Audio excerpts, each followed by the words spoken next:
This is a process for categorizing customers and their quality of payment practices. Now, if you serve lots and lots of customers, let's say 1,000 plus, you're most likely going to need an automated way to categorize these customers. And if you're serving less than 10 customers, this may not be particularly useful to you. But for a lot of businesses that are in that fat middle of serving other businesses, organizations, or a customer list less than 1,000, there's a lot of things you can do to categorize your customers according to their payment quality.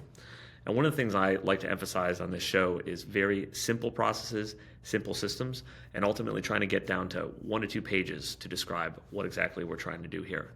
The tools don't matter that much. I'll be using Google Docs and a little bit of ChatGPT today, and then I use Lucidchart for my flow charts. But the important thing is that you're able to take the process and choose what to do with it and what to have your team do within the process. So let's go through it. The way this works on building process is we have questions. So we're going to start with all the questions we need to ask about categorizing our customers and their payment quality. Then we'll go through the flow. That'll be a flow chart. I use Lucidchart for that to give us the decision trees, what we need to do at different points in the process. And then from there, we'll draft up the full procedure. We'll use ChatGPT to help us out with that. You can use whatever LLM you like because they're all pretty useful.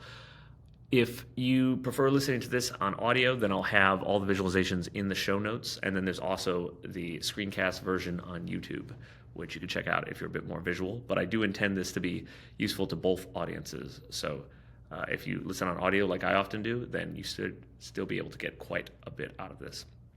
All right, let's start with the questions. So the payment reliability index, we're talking about customers and how well they pay. So you could think of this as a spectrum. You have your best paying customers on one end. They always pay early. They give you a lot of notice. They're going to pay electronically via ACH, so you have minimal fees. And then you have your worst customers on the other end. They're always late. They're sending checks. They've got a lot of excuses, PO process. Sometimes their accounting people go on vacation. You get the point, right? So there's going to be a range. And one of the risks of creating a full spectrum is that we have just too much granularity in terms of how we're rating. So I'll typically recommend odd numbers of categorization.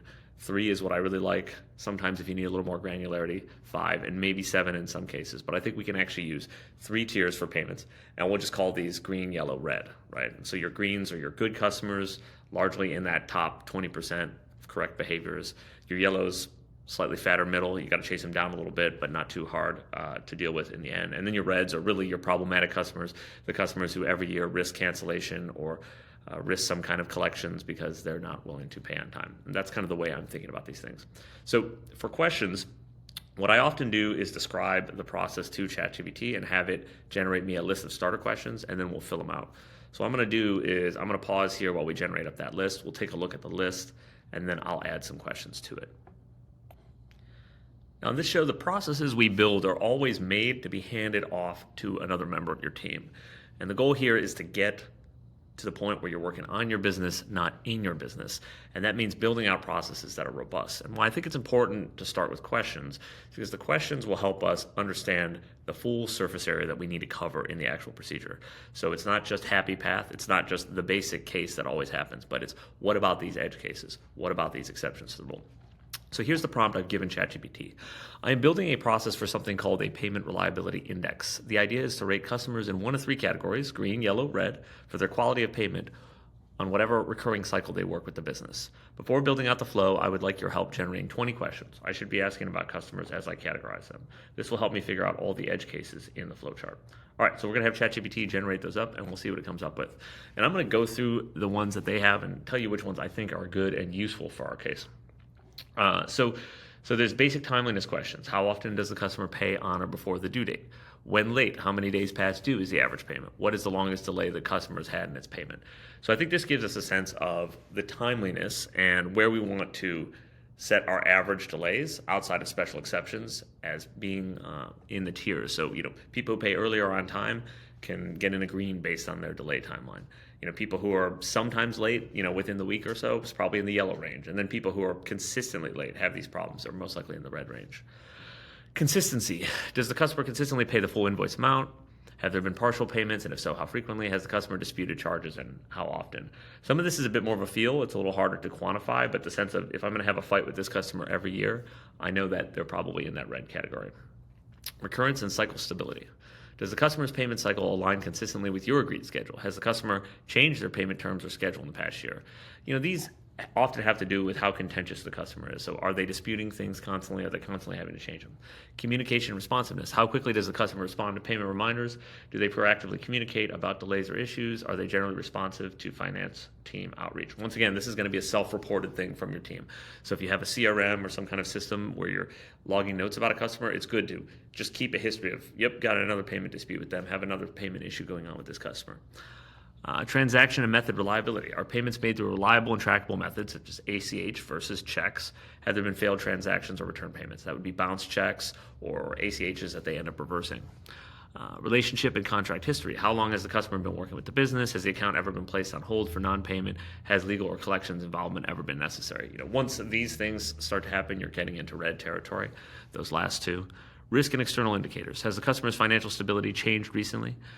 Do they have other active contracts or business with you, and are those paid reliably? And we have volume and impact. How significant is the customer's total payment volume to your revenue? If this customer stopped paying today, what operational or financial risk would it pose? These two questions I don't actually include in the payment rating analysis. And the reason is these are important questions for the business to answer strategically, but you can be a bad payer and still very strategically important to the business. And so it doesn't mean that you treat the customer impolitely or wrongfully, but you just recognize that they're not likely to pay on time. And so that helps you manage your reporting, manage your expectations, and a number of other things. So what I'm going to do is I'm going to flatten out these questions, get them all into our document, and then I might add a few of my own. I'll mention which those are, and then we'll get to creating the flowchart after we can go to the ones I've added there. Okay, so I combined a couple questions here, but I added two of my own. So the two I added were, does the customer provide advance notice about POs and contract requirements? An example here is when you send an invoice to a customer and then they say, oh, we need to generate a PO for that. Sometimes it can take 20 to 30 days to get that process going. So if they have advance notice, that's a lot better. Obviously, you can have that process on your side, but in terms of rating the customer, that would be a very good sign if they provide advance notice. And then, is the customer willing to accept credit in lieu of a refund? One of the reasons this is a really good thing to ask about is a customer that's willing to accept credit is most likely to be your customer in the future, and customers who want a refund may be looking around, may be looking at another option right now. So this question gives you a little bit of intelligence about the future of the customer and their payment quality. All right, given all these questions, we should be able to put together a basic procedure. And what the procedure is going to look like is a flow for rating these customers. So given I have a customer, given certain things happen, how are we going to rate this customer, and where are they going to live in the payment timeline? Now, what I'm going to say is we're going to go with a fairly standard net 30 payment process, where you're looking to get all your books closed up within the month, right? So this may vary based on your business. You may want to do things a lot faster. You may do things slower, just given the nature of your industry. But the point is to make this relative to the process you have. So let's go and work on that flow, and we'll talk about it keeping all these questions in mind over here. All right, so here's the flow we put together based on the questions, and I will make this chart available in the show notes as well. So we start from the perspective of a customer who makes payments. Now, the way this decision tree should work is you should think of this over the totality of the customer's life cycle. Obviously, if things happen in the first contract, maybe you use some judgment.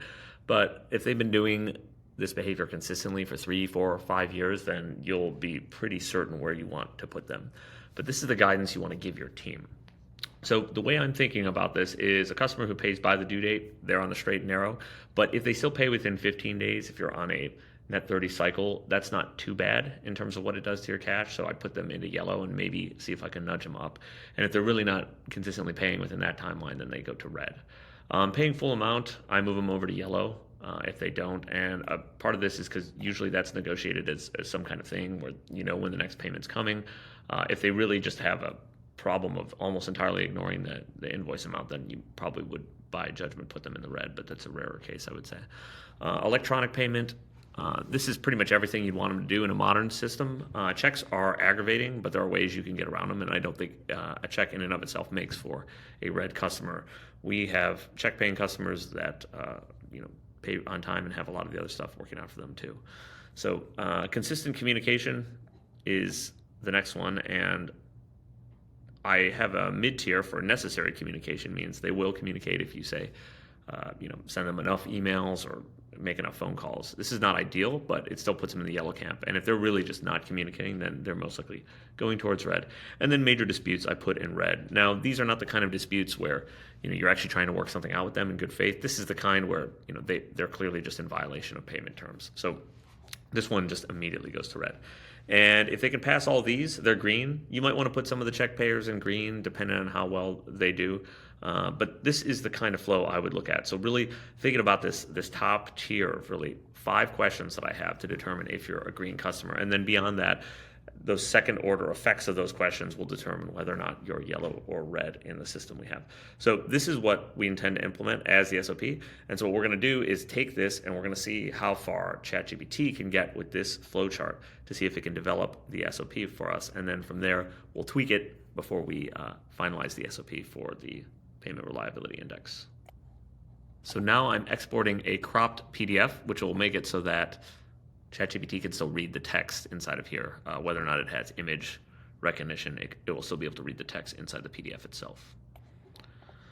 All right, so now we are back in ChatGPT, and I've uploaded the flowchart here to please take the following flowchart for our Payment Reliability Index and write up an SOP so that I can hand it to my team, so that I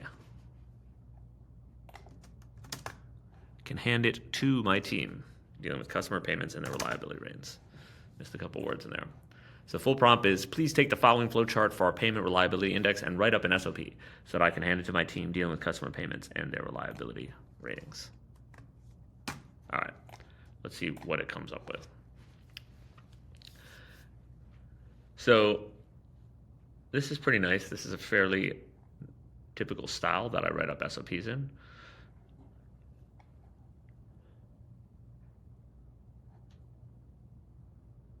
And it seems to figure out how to assign the ratings.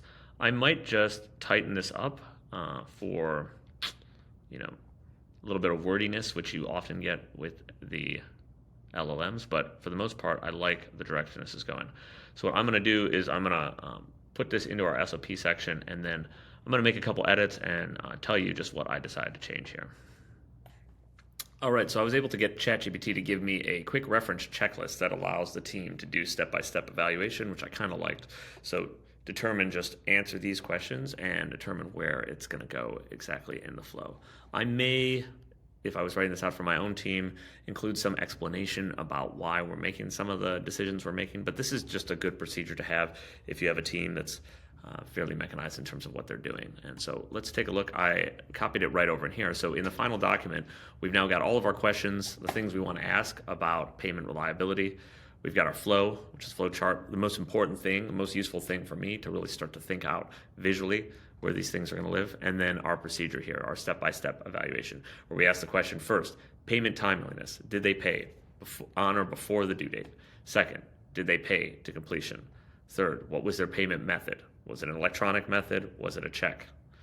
Communication quality. Are they available? Did they do the necessary communication? Did they entirely cut off communication? And then finally, dispute history, which we talked about. If they've done major disputes, then they're automatically going down to red. And it looks like this was a little misinterpreted by ChatGPT. So we're going to actually make that red right there. So I would proofread these, obviously, as I just did, as you get it from ChatGPT, and especially when you're handing it out to your team, let them do some evaluation. I often just turn on the suggesting and say, hey, team, go to town on this SOP and tell me how this is working out for you in practice, and then they're able to edit it as they go. But this is a way of thinking about how to categorize your customers based on different kinds of payment behaviors. And just a reminder from the beginning of the show, when we started, if you have less than 10 customers, you're not really going to have to worry about this because you're going to be able to deal with them on a one-by-one basis. You'll be able to keep most of this stuff in your head. If you have more than 1,000 customers, this is a great framework, but you're going to need some more automation to help you actually categorize these customers because you're going to be dealing with too many payments to deal with. But in that sweet spot between 10 and 1,000, this is where you can have your team actually apply this SOP to those customers, and then above 1,000, you're just going to have to put some kind of automation layer on top of that. Hopefully this all makes sense. If you guys like this, continue checking out the building process show, I'm going to be releasing at least one of these a week for the foreseeable future, and I'm going to be going through a number of different business processes that may be useful to you. These are things I use in my own business, and things that I think be useful to just get out there and show people how to think through these problems, especially in areas where there's not a lot of thought leadership. And one of the areas where I definitely see thought leadership is lacking is accounts receivables. As someone who runs a billing team, I have been able to find very little literature on this, which means most people are just going on received wisdom and their best intuition. So if we can build out processes, build out flow, build out thought leadership in this area, then it'll improve across businesses, and eventually the received wisdom and the common wisdom will become the stuff that we're working on here.